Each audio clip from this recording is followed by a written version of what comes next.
राजा सगर ने और ऋषि के उपदेशानुसार अश्वमेध यज्ञ के द्वारा संपूर्ण वेद और देवतामय आत्मस्वरूप सर्वशक्तिमान भगवान की आराधना की। अश्वमेध यज्ञ में घोड़ा छोड़ा जाता है। उस घोड़े को जिस राज्य से निकले पूजन करके नमस्कार कर दे तो युद्ध नहीं होगा, माना जाता है वो परास्त हो गया। अगर घोड़े के साथ थोड़ी भी छेड़खानी की तो युद्ध होगा और उस बलवान राजा उसे बंदी बनाएगा। तो उस घोड़े को इंद्र ने चुरा लिया अश्वमेध यज्ञ के। पता ही नहीं चला कि किस राजा ने घोड़ा बंदी बनाया, क्योंकि इंद्र ने चुरा लिया, किसी राजा ने नहीं। उस समय महारानी सुमति के गर्भ से उत्पन्न हुए सगर के पुत्रों ने अपने पिता के आज्ञानुसार घोड़ा सारी पृथ्वी छान डाली, ढूंढा पर कहीं नहीं मिला। तब उन्हें बड़ा क्रोध आया और बड़ी गुस्सा से उन्होंने पृथ्वी को खोदना शुरू किया। खोदते खोदते उन्हें पूर्व और उत्तर के कोने पर अपना घोड़ा बंधा दिखाई देगा, जो कपिल मुनि का आश्रम था। 60,000 सगर के पुत्र थे। वो शस्त्र उठाकर कहने लगे, दौड़ो दौड़ो, पकड़ो, यही हमारे घोड़े को चुराने वाला चोर है। देखो तो सही, घोड़ा चुरा के यहां बांध लिया और आंख मूंद कर बैठ गया। ये तो पाप कर्म इसने किया, इसको मार डालो। सब दौड़ पड़े, 60,000 थे। कपिल भगवान आंख मूंदे हुए भगवान के ध्यान में थे। अब जे भी मुनि के पास गए तो उनकी आंख खुल गई। तो महापुरुषों के तिरस्कार के फलस्वरूप उनके शरीरों में आग लग गई। क्षण भर में 60,000 सगर के पुत्र राख बन गए। कोई साप आदि नहीं दिया, केवल वो प्रहार करने आ रहे थे तो उन्होंने देख लिया तो सब राख हो गए। 60,000 सगर के पुत्र।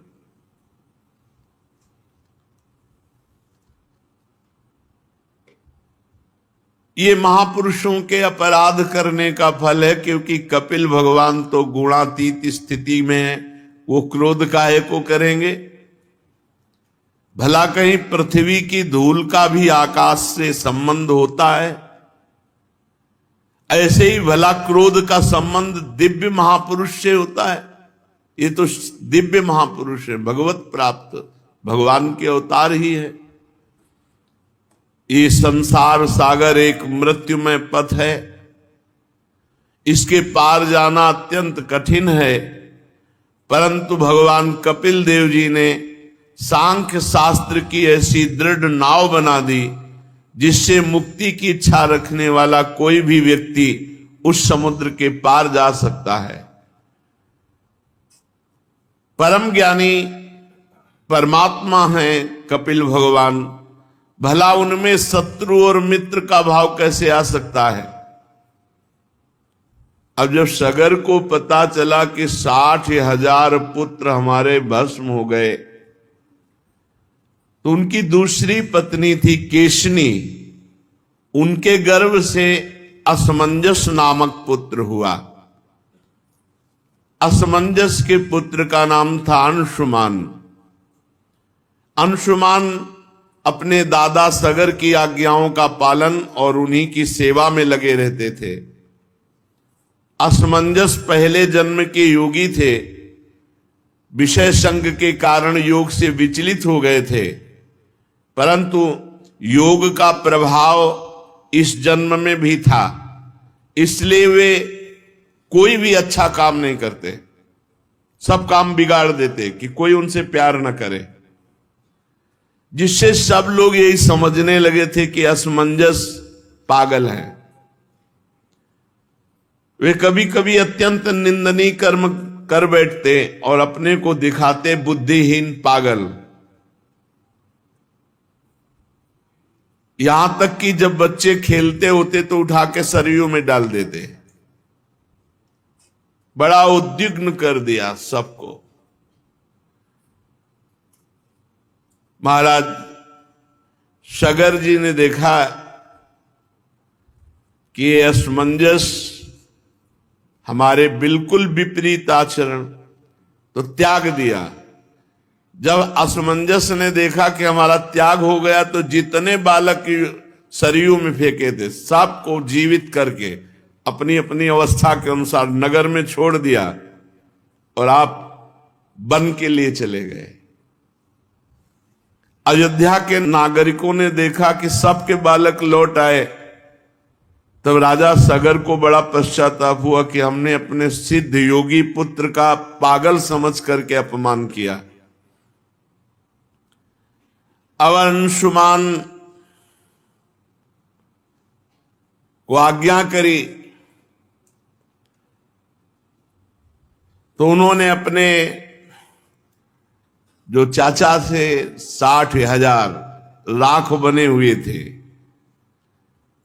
भस्म के पास देखा घोड़ा बंधा हुआ, तो हाथ जोड़ करके अंशुमान कपिल भगवान के चरणों में गए और एकाग्रता से स्तुति की। अंशुमान ने कहा, हे कपिल भगवान, आप अजन्मा ब्रह्मा जी से भी परे हैं, इसलिए आपको प्रत्यक्ष रूप में देखा नहीं जा सकता, समाधि के द्वारा आपका अनुभव होता है, किंतु ये रजोगुणी जन आपको समझ नहीं पाए, इसलिए अपराध कर दिया और अपने अपराध से ही वो भस्म हो गए। संसार के शरीरधारी 3 गुणों में ही विचरण करते रहते, सतोगुण, रजोगुण, तमोगुण। जागृत, स्वप्न और सुषुप्ति 3 अवस्थाएं। इसी कारण ये माया मोहित जन, हे भगवान आप सर्वत्र हैं पर आपका दर्शन नहीं कर पाते। 3 गुणों और उनका प्रभाव, जागृत, स्वप्न, सुषुप्ति, आप सबके हृदय में विराजमान है पर आपको कोई नहीं जान सकता। सनंदन आदि मुनि आत्मस्वरूप के अनुभव से माया के गुणों के द्वारा होने वाले भेद को मिटा दिया तो आपका अंदर ही साक्षात्कार प्राप्त कर लिया। पर मैं तो मूढ़ पुरुष हूं, कैसे आपका चिंतन करूं। माया और उसके गुण और गुणों के कारण होने वाले कर्मों के संस्कार, ये सब स्थूल सूक्ष्म कारण आप में नहीं है। ना तो आपका नाम है ना तो रूप, आप में ना कार्य है ना तो कारण, आप सनातन आत्मा हैं। ज्ञान का उपदेश करने के लिए कपिल रूप धारण किया, हम आपको नमस्कार करते हैं। भगवान कपिल देव जी ने कहा, बेटा इस घोड़े से हमारा कोई संबंध नहीं, पता नहीं कौन तुम्हारे पिता के यज्ञ पशु को चुरा के लाया और यहां आश्रम में बांध दिया, और तुम्हारे चाचाओं ने मूर्खता की, वो समझे कि हमने घोड़ा चुराया तो हम पर प्रहार करने को चले तो भस्म हो गए। अंशुमान ने बड़ी नम्रता से कहा, प्रभु मेरे पुरखों का उद्धार कैसे होए जो भस्म हो गए। तो उन्होंने कहा, गंगा जल से होगा। यदि गंगा जी कृपा करें और भूतल पे आए और तुम्हारे पुरखों की राख उनमें, तो उनका परम कल्याण हो जाएगा। अंशुमान जी ने जो अश्वमेध यज्ञ का घोड़ा था उसको लिया और पहले ब्राह्मणों से अश्वमेध यज्ञ पूर्ण कराई, फिर महर्षि और के बतलाए हुए मार्ग से महाराज सगर परम पद को प्राप्त हुए। अंशुमान जी ने बड़ी घोर तपस्या की गंगा जी लाने के लिए, परंतु सफलता नहीं मिली। गंगा जी लाने के पहले ही मृत्यु आ गई और उनका शरीर छूट गया। अंशुमान के पुत्र दिलीप हुए। महाराजा दिलीप जी ने भी भारी तपस्या की गंगा जी को भूतल पर लाने के लिए, परंतु गंगा जी लाने में असफल रहे और उनकी भी मृत्यु हो गई। दिलीप के पुत्र हुए भगीरथ जी। उन्होंने भारी तपस्या बचपन से ही की गंगा जी को प्रसन्न करके भूतल पर लाने के लिए। वो 3 पीढ़ी लग गई, तब गंगा जी प्रसन्न हुई। गंगा जी ने प्रसन्न होकर के दर्शन दिया और कहा, मैं तुम्हें वर देने के लिए आई हूं, क्या तुम वरदान चाहते हो? भगीरथ जी ने बड़ी नम्रता से साष्टांग प्रणाम किया गंगा मैया को और प्रार्थना की कि आप मृत्यु लोक में पधारिए और हमारे पुरखों का कल्याण कीजिए। प्रणाम भी करेंगे तो बोतल को आगे करके, ऐसे बिस्लरी की बोतल आगे करके प्रणाम करेंगे। अरे भैया, कितना तुम चिड़िया हो क्या?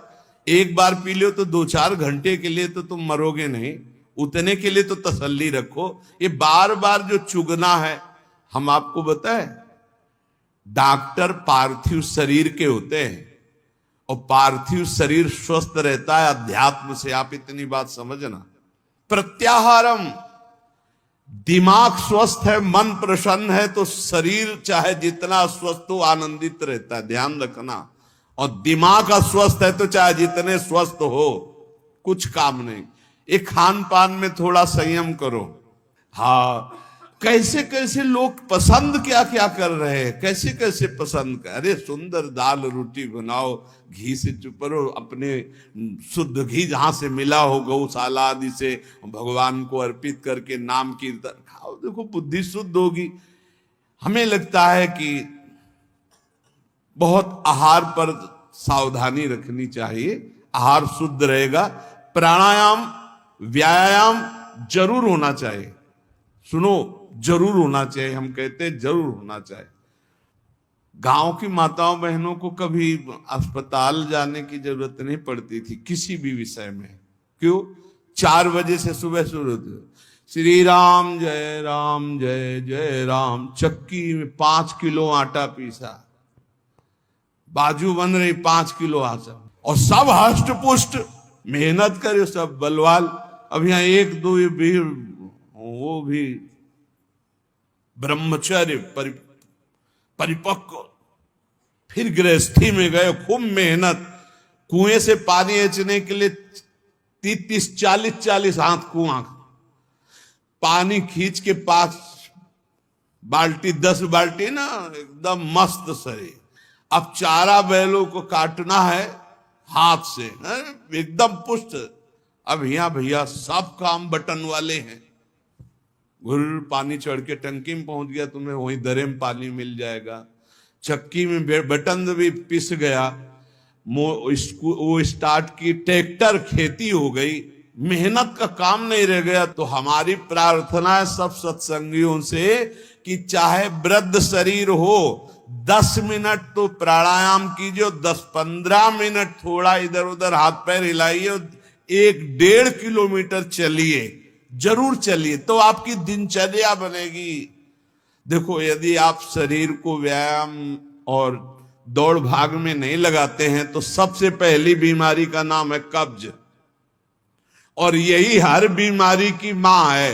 पेट साफ रखने के लिए प्राणायाम, व्यायाम और आहार पर संयम, पवित्र आहार, सात्विक आहार, थोड़ा आहार, बहुत सुंदर साधना बनेगी, बहुत सुंदर आहार। देखो, आलू, दही, चावल, बैंगन, भिंडी, ऐसे कई पदार्थ हैं जो बहुत साधना में ये गैस बनाने वाले, कब्ज बनाने वाले, बादी करने वाले, वायु कारक हैं। ये हम लिखे थे डायरी में अपनी। फूल गोभी, मूंगफली और पिस्ता बादाम तो जरूरत है नहीं है साधक को। पिस्ता बादाम की जरूरत क्या है? काय को जरूरत है, पिस्ता बादाम की जरूरत है? अरे जितना बन रहा है वही पुष्टता में चलता रहे, संयम से चलता रहे। हलवा बादाम पिस्ता की साधक को जरूरत नहीं। प्राणायामम प्रत्याहारम नित्यानित्य विवेक विचारम। और विचार करो, सत्य वस्तु क्या है? शरीर थोड़ी है, सत्य वस्तु भोग थोड़ी है, सत्य वस्तु तो परमात्मा है। विधि पूर्वक जाप्य समेत समाधि विधानम। विधि पूर्वक जाप करो, नियम पूर्वक जाप करो, जो गुरुजनों ने नियम दिया उसका विधान से जप करो। 11 माला में अंतर न होना चाहिए, चाहे आप और बढ़ जाओ, 50 माला बढ़ जाओ, सौभाग्य है, पर 11 माला तो नियम पूर्वक करना चाहिए। जो दीक्षा लिए हैं कम से कम जो गुरु आज्ञा उसका तो पालन करे। तो कह रहे जाप समेत समाधि विधानम कुर्ववधानम महदवधानम। समभाव ये भगवत स्वरूप है। भगवान नाम जप करते हुए, भगवान का ध्यान करते हुए महान निश्चय कर लो कि इसी जन्म में समता की प्राप्ति करके हमें भगवत साक्षात्कार करना है। नाम जप बहुत सुंदर, बहुत सुंदर। नाम जप अमृत है। हमारी प्रार्थना मान लीजिए पूरे सत्संग का सार है। जितना आप जानते हो उसका प्रयोग तभी कर पाओगे जब नाम जप होगा। खूब नाम जप करो, जो तुम्हें गुरु ने नाम जप दिया है उस पे रति करो, बार बार उसी नाम को जप करो। जो नियम दिया उसका तो पूरा निर्वाह करो। इसके अलावा और लोभ, जैसे कंजूस आदमी हो, रुपये का प्रिय रखना वाला भाव हो तो ओवर टाइम करता है, ऐसे ओवर टाइम नाम जप करो, फिर देखो कैसा आनंद। अरे जब मंगल भवन भगवान प्रसन्न हो जाएंगे तो क्या चीज दुर्लभ रह जाएगी, सब कुछ प्राप्त हो जाएगा। इसलिए जीवन का सार, कहीं भी तुम्हारी आसक्ति राग ना होने पावे, निरंतर नाम जप करो। और पापाचरण से बचने के लिए सत्संग सुनो, शास्त्र स्वाध्याय करो, गुरुजनों के वचनों पर ध्यान दो, तो तुम्हारी बुद्धि शुद्ध होगी। और वो शुद्ध बुद्धि दृढ़ निश्चयी तो पापाचरण बंद हो जाएगा। खूब नाम जप करो, सार बात नाम जप है। जितना भजन करोगे उतना ही सब ज्ञान विज्ञान आपके अंदर प्रकाशित होता चला जाएगा।